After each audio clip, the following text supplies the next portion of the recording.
Hi everybody. This video is about set points in motion control systems.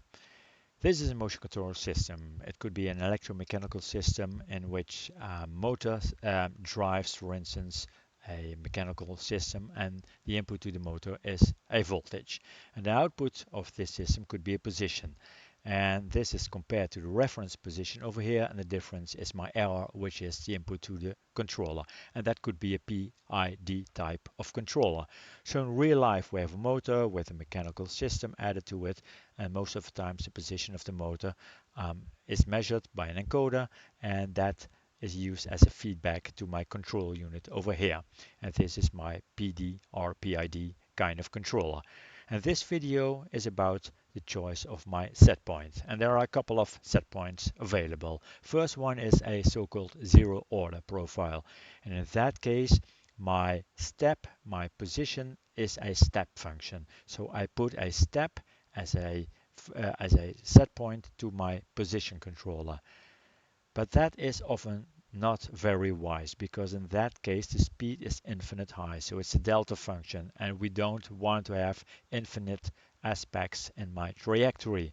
So you could say, well, then we apply a linear position function. So in that case, the first derivative, that's why it's the first order profile, which is the speed. In that case, is the speed a constant function.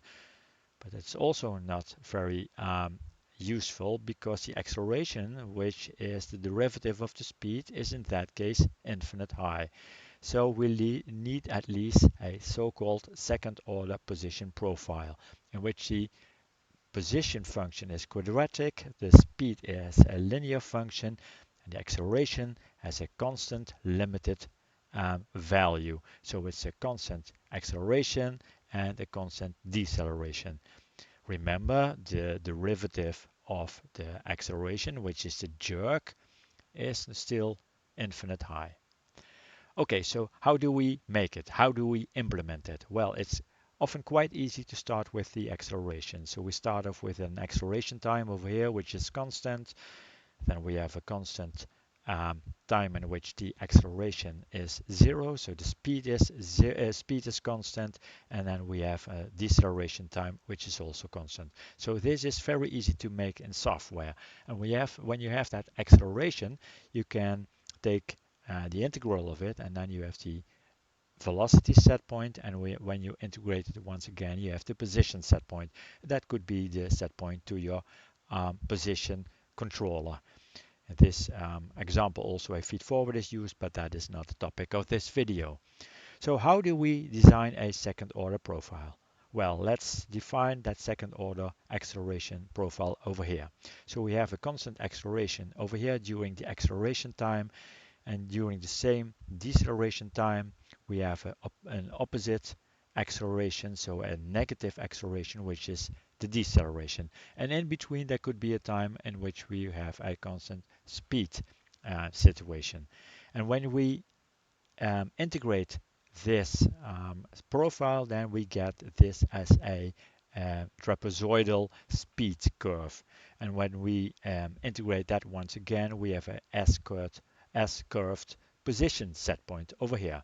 And remember, in this trapezoidal speed set point, we have a linearly increasing speed caused by that constant acceleration, a constant speed, which is caused by the zero acceleration, and a linearly decreasing speed, which is caused by that negative acceleration over here. And when you design it, you have often a couple of requirements, and one of them could be timing, because often you want to have the minimal trajectory time, so as fast as possible. Then you have requirements on in order to realize that trajectory, and probably these constraints are due to dynamics, which cause constraints on the maximum acceleration and the maximum speed which you can use. And of course, there are requirements to accuracy because you have at least a requirement on the desired end position. So these bounds on acceleration and speed, where do they come from? Well, requirements on maximum speed are often caused by the back EMF.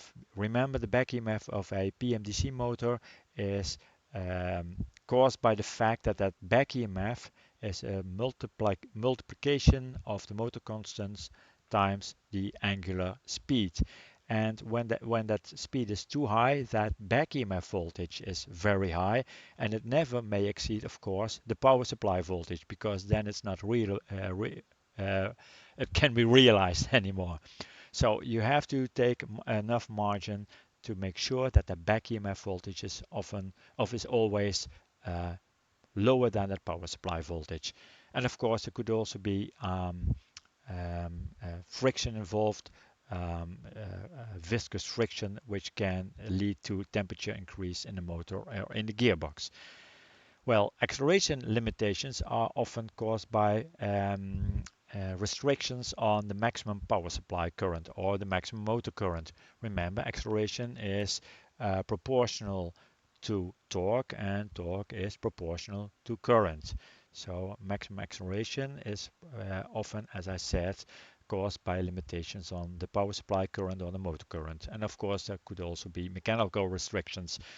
And when you have a jerk involved, well, then it's about the derivative of the acceleration. So on the derivative of the current of motor and power supply. So it's all about the rise time, which is possible, which can be made possible by the power supply or due to the electrical time constant of the motor. And of course, also for the derivative of the acceleration, the jerk, mechanical restrictions are involved.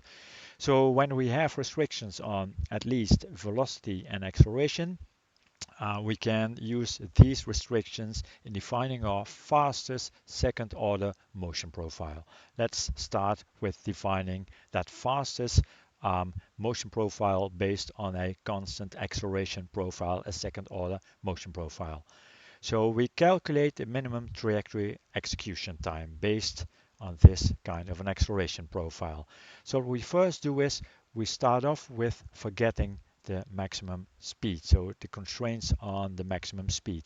So then the fastest trajectory is, we can define that as purely trajectory in which we accelerate and then directly decelerate. So in that case, my total distance is defined by the distance during acceleration, which is 0.5 times the acceleration times ta squared, and we have that same trajet during deceleration, so it's 2 times 1.5 times a times ta squared.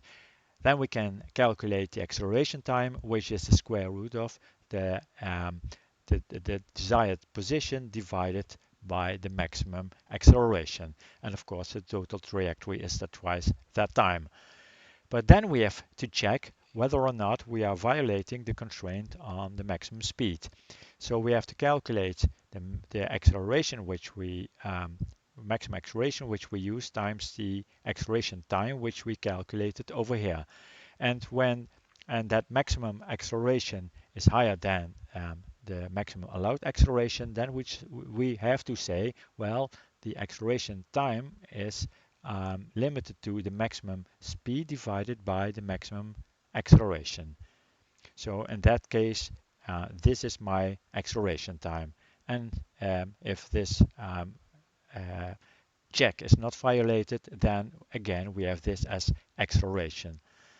So now we can calculate what kind of the trajectory has been performed during acceleration and during deceleration. So that's twice 1.5, so it's twice times 0.5 times a times ta squared.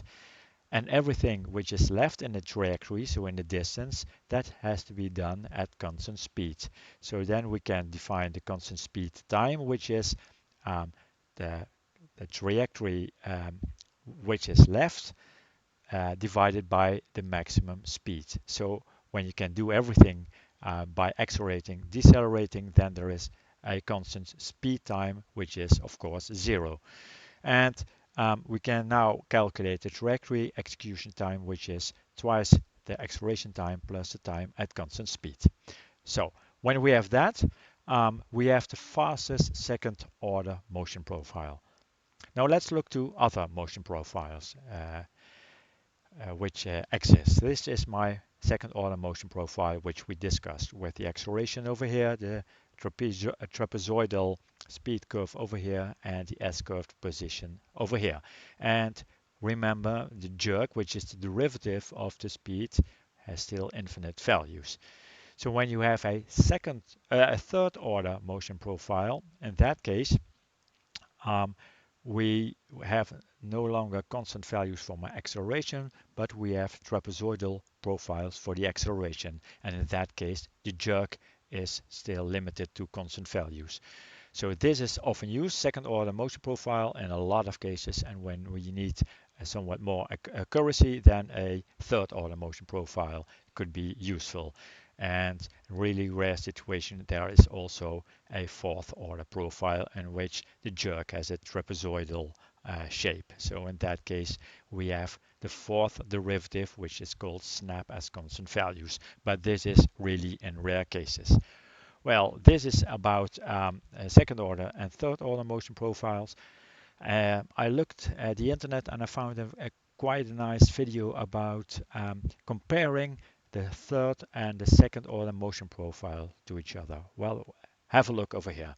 In this case, that glass is moved, and what you see over here is that we had a third and a second order motion profile.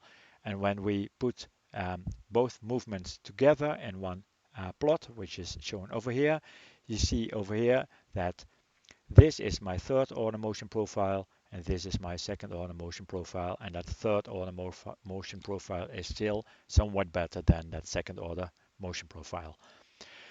Well, we discussed first order, zero order, first order, second order motion profile. We concluded that we need at least a second order motion profile or even a third order motion profile, but there's also something like a slanted sine profile, which is depicted over here.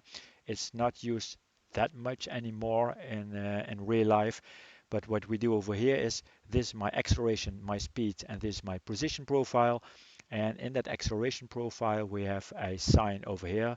And in this example, there is also an area with a constant speed over here. But you see the sine coming back in my acceleration curve. And when we integrate it, this is my speed curve, and this is my S-shaped position curve. And of course, when we take the derivative of it, we have our jerk profile. Well, it's a slanted sine profile, and it's more or less comparable to a third order motion profile. When you look to the results, it brings you on accuracy. Well, that's about everything which I want to discuss with you about second order and third order motion profiles. So keep in mind, you need at least in motion systems a second order motion profile. Otherwise, you are setting infinite set points to your system, and you expect the BID controller to react on it, and that is not very wise. Well, thank you for watching, and I see you next time.